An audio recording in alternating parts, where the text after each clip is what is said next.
Welcome back to the Global Business Channel. Thank you for joining us today, and we hope you are doing fine. In this video, we'll be discussing share and shareholder registers for private and public companies. First, we'll go over their overviews, meanings, and definitions. Second, we'll delve into how share and shareholder registers work. Third, we'll examine some examples of such registers. Fourth, we'll talk about their importance in the corporate and financial worlds. And finally, we'll review some key provisions of such registers under the Mauritius Companies Act 2001, as that is the country in which I operate and work. We publish weekly videos on topics related to offshore global business, corporate, financial, and compliance sectors. We encourage you to subscribe to the channel and give this video a thumbs up if you find these topics interesting. Without further delay, let's get started with today's video. Share and shareholder registers are official records maintained by a company detailing the ownership of its shares and information about its shareholders.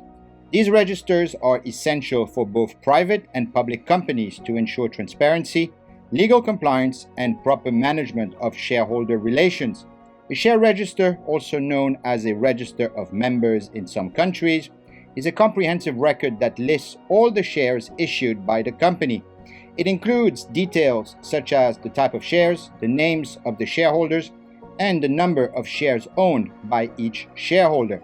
Key information in a share register include shareholder's name and address, the full name and residential address of each shareholder, number of shares held, the quantity of shares owned by each shareholder, class of shares, different classes of shares, for example, ordinary shares, preference shares held by the shareholders. Date of acquisition.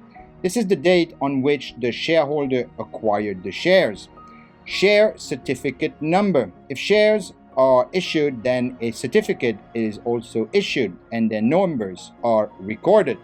And in some instances, especially for public companies, unique identifier, a unique number or code assigned to each shareholder for identification purposes. A shareholder register is a more detailed record that provides additional information about the shareholders themselves. It includes contact details and other relevant personal information, ensuring the company can effectively communicate with its shareholders.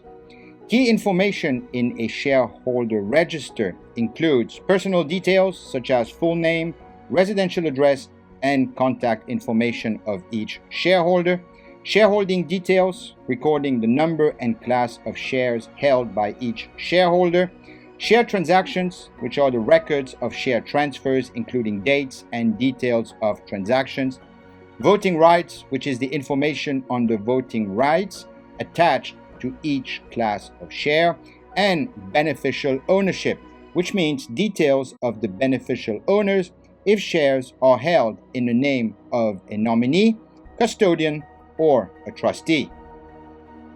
Share and shareholder registers work through three main points. Number one, maintenance and updates. The registers are usually maintained by the company's secretary or a designated officer. They are regularly updated to reflect changes in share ownership, such as transfers, allotments, or cancellations, and/or redemptions. For public companies, updates are often required to be reported to the relevant stock exchange and regulatory authorities. Number two, access and inspection. Shareholders typically have the right to inspect the registers during business hours. Public companies may be required to make their registers available online or at a specified location. Regulatory authorities and auditors may also inspect the registers as part of compliance and oversight activities. And number three, legal requirements. Companies are legally obliged to maintain accurate and up-to-date registers as per corporate laws and regulations in each applicable country. Failure to maintain proper registers can result in penalties, fines, and legal disputes. In some jurisdictions, companies must file annual returns with regulatory bodies summarizing the information in their registers. The importance of share and shareholder registers can be stated through: number one, transparency and accountability. Registers ensure transparency in share ownership and transactions, fostering trust among shareholders and stakeholders.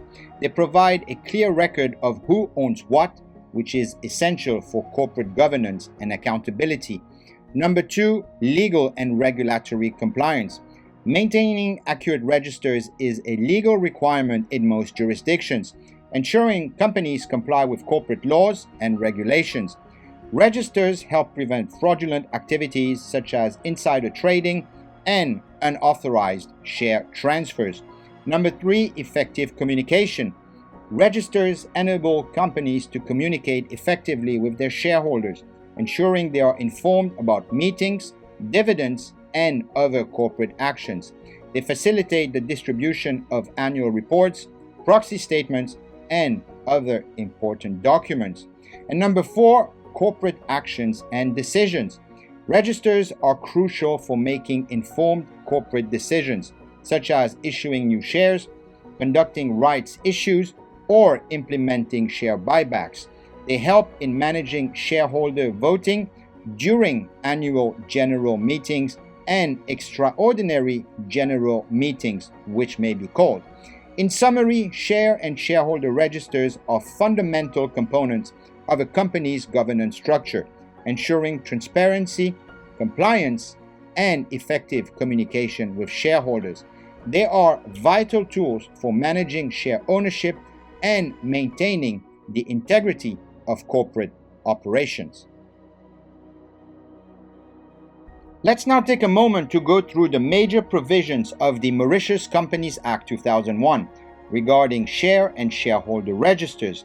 We will be summarizing the relevant sections, but do take a moment to pause the video to read through them, if you will. Section 88 regarding the request of transfer or for entry in the register states in subsection 1 that upon the written request of the transferor of any share, debenture, or other interest in a company, the company shall record the name of the transferee in the appropriate register, following the same procedure and conditions as if the transferee had submitted the application for entry. Subsection 2 stipulates that upon the written request of the transferor of a share, debenture, or other interest in a company, the company shall issue a written notice to the person in possession, custody, or control of the debenture or share certificate, if a certificate has been issued, and the instrument of transfer. This notice will require them to deliver the specified documents to the company's registered office within a period specified in the notice, which must be between 7 and 28 days from the date of the notice, for the purpose of cancelling or rectifying the share certificate or debenture and entering the transfer in the appropriate register. Subsection 3 asserts that if a person refuses or fails to comply with a notice issued under subsection 2, the transferor may request the Mauritian court to issue a summons for that person to appear before the court and explain why the document specified in the notice should not be delivered or produced.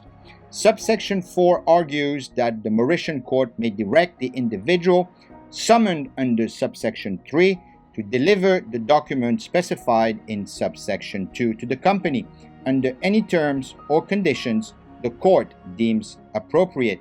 And subsection 5 mentions that a list of all share certificates or debentures requested under this section but not delivered shall be displayed at the company's registered office and advertised in newspapers and at times deemed appropriate by the company.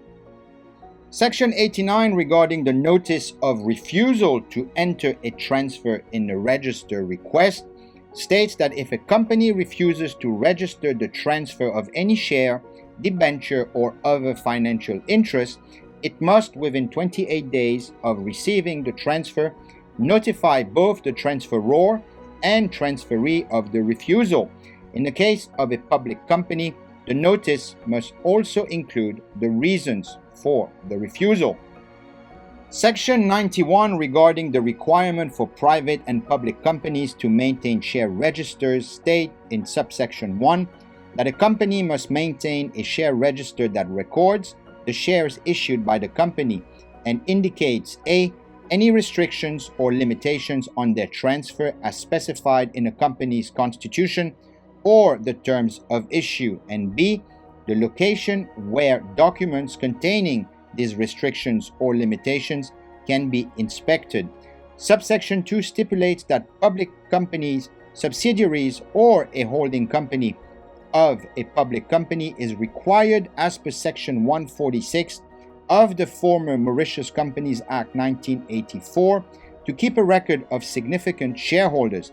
This register must contain the details outlined in subsection 3 for each share owned by a significant shareholder or in which they hold a direct or indirect interest. Subsection 3 asserts that the share register as outlined in subsection 1 must include the following details for each class of shares. A1. The names and last known addresses listed alphabetically of each person who is or has been a shareholder within the past 7 years. Number 2. If the shares are held by a nominee, the names and last known addresses listed alphabetically of the beneficial owners or ultimate beneficial owners who have given instructions to the shareholder, either directly or through agents, to exercise rights related to the shares. B. The number of shares of that class held by each shareholder within the past 7 years. C. The date of any one issuance of shares.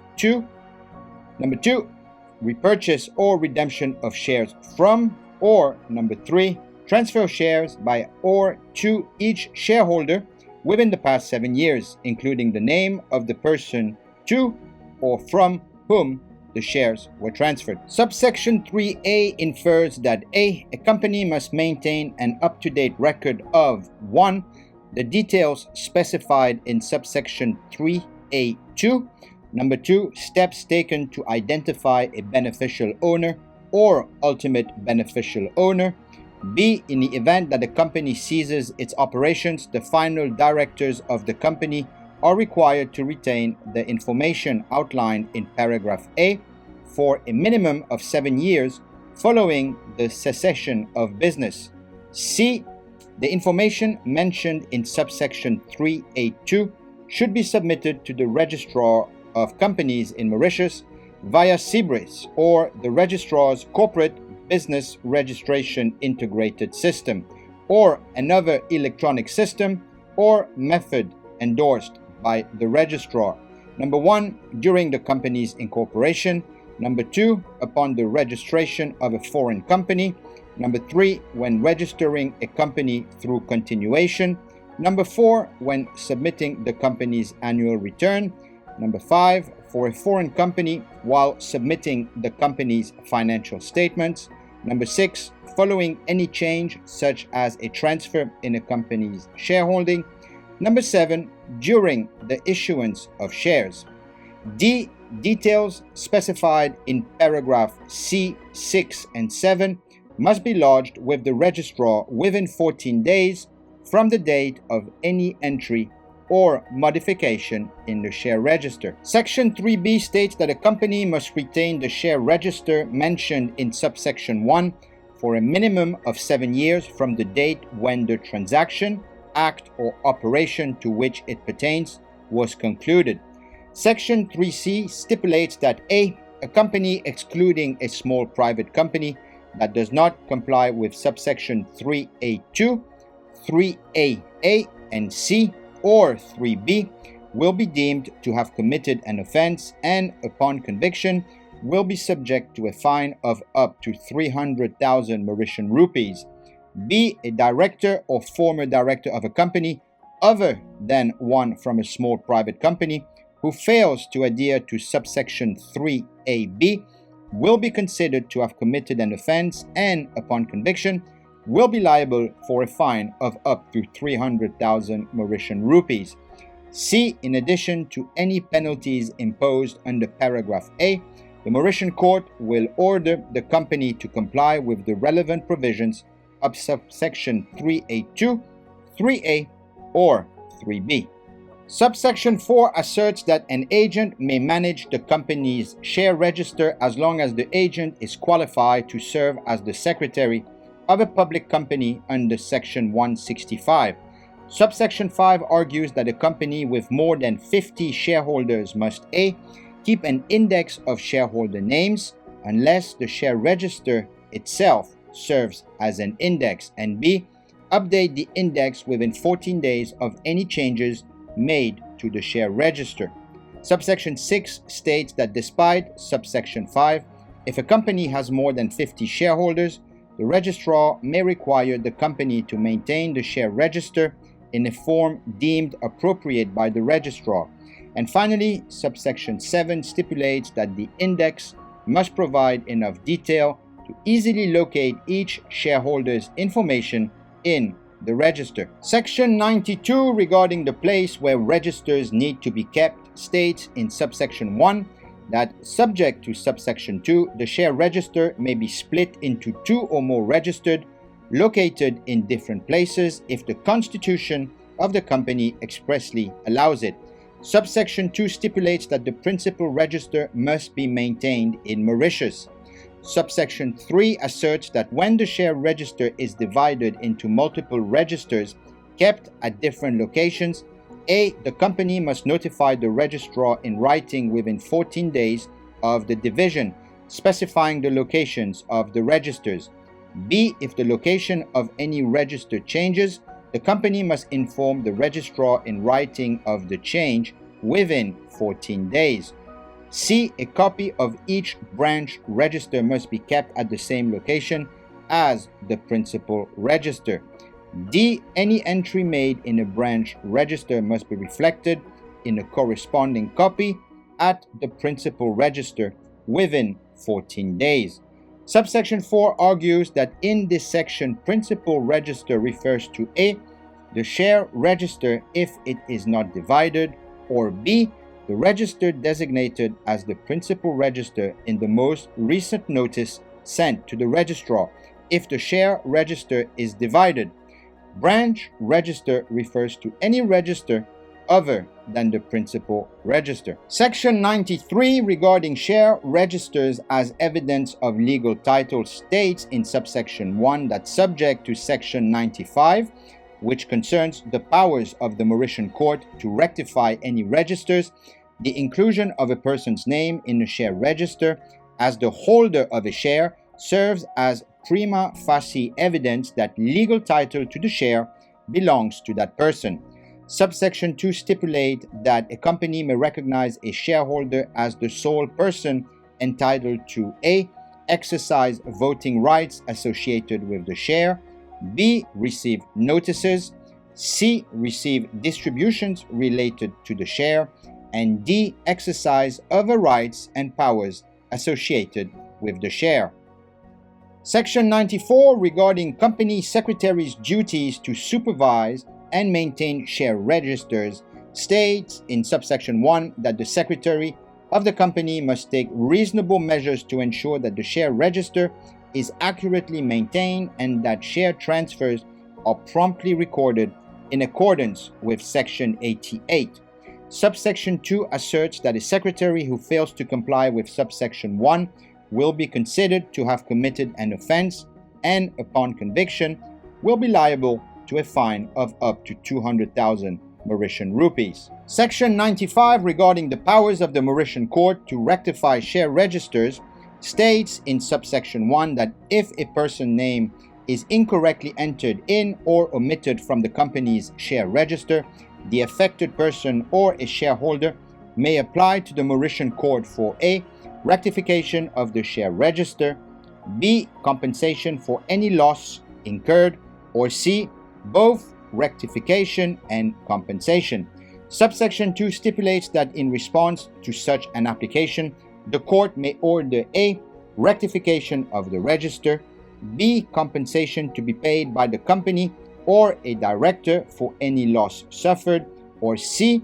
both rectification and compensation. Subsection 3 asserts that the Mauritian court may also determine A. any issue regarding a person's right to have their name included in or removed from the register, and B, any other matter necessary or appropriate for the rectification of the register. And finally, Section 96 regarding fiduciary trusts not to be entered on share registers states that no notice of any expressed, implied, or constructive trust shall be recorded in the share register or accepted by the registrar. Instead, the full name of the trustee, followed by the name of the trust, must be entered. This is because the trustee exercises control over the trust and is therefore considered the beneficial owner.